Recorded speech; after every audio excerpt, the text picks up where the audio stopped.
भगवान विश्वनाथ,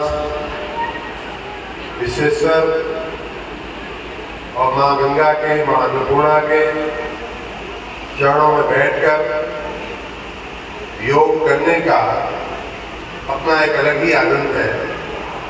आप सभी जो आज इस अवसर पे इस आनंद का लाभ ले रहे हैं, आप सभी को माननीय प्रधानमंत्री जी की ओर से, माननीय मुख्यमंत्री जी की ओर से और अपनी तरफ से मैं आप सबको बहुत बहुत बधाई देता हूँ, बहुत बहुत धन्यवाद देता हूँ।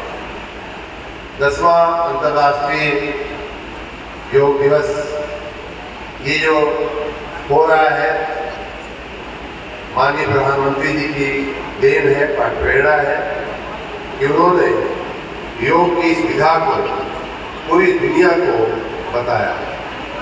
आप मित्रों, क्योंकि भगवान विश्वनाथ के प्रांगण में हम सब उनके चरणों में बैठे हैं, इसलिए मैं आपको स्मरण कराना चाहूँगा कि योग का जो महर्षि पतंजलि ने जो हम लोगों के समक्ष इस विधा को रखा, इस ज्ञान को, इस सिस्टम को रखा, उसके वास्तविक प्रणेता स्वयं भगवान विश्वनाथ है, स्वयं भगवान विश्वेश्वर है, जिनको योगी राज भी कहा जाता है।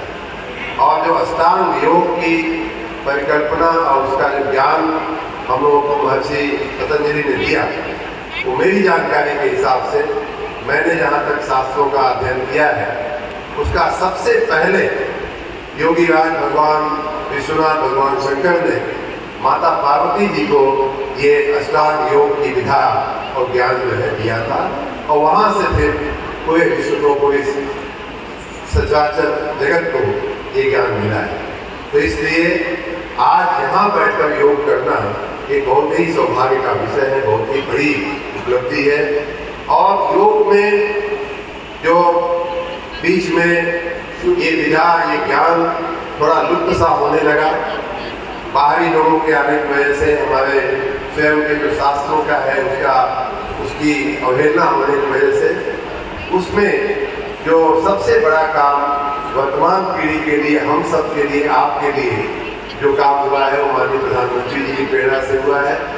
और ये योग जो है इतना उपयोगी है और इतना शरीर के लिए, मन के लिए। दो बातें मैं खाली आपको बताऊंगा कि एक रामचरितमानस में एक चौपाई आती है योग के, जो अष्टांग योग है, उसमें अंतिम जो चरण माना जाता है वो समाधि का माना जाता है।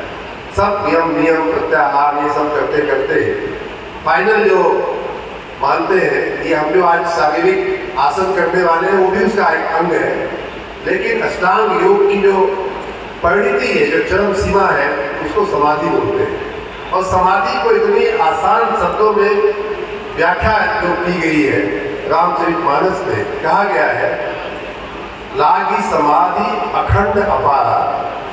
भगवान शंकर के बारे में कहा गया है, लागी समाधि अखंड अपारा, शंकर सहज स्वभाव संभाला। आप अपने सहज स्वभाव को अगर संभाल लेते हैं, आप अपने सहज स्वभाव में चले जाते हैं, और उसी बात को महर्षि पतंजलि ने कहा है, चित्ति वृत्ति निरोध इति योग। योग क्या है?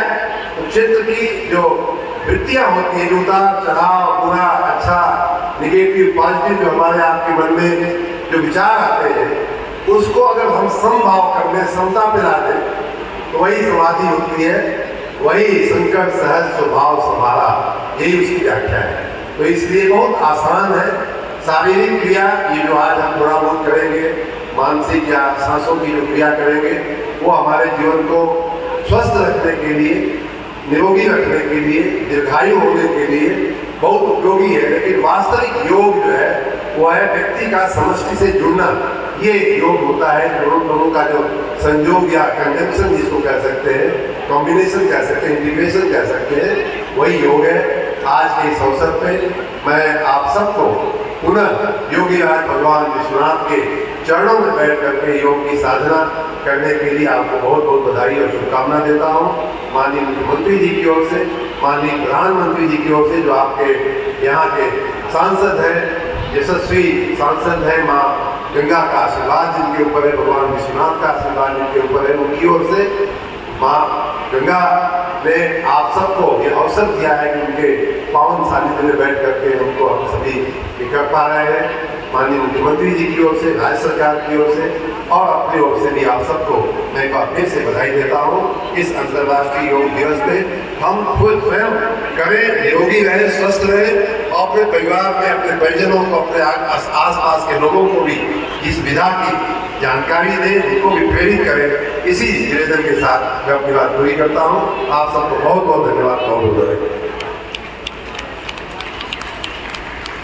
बहुत ही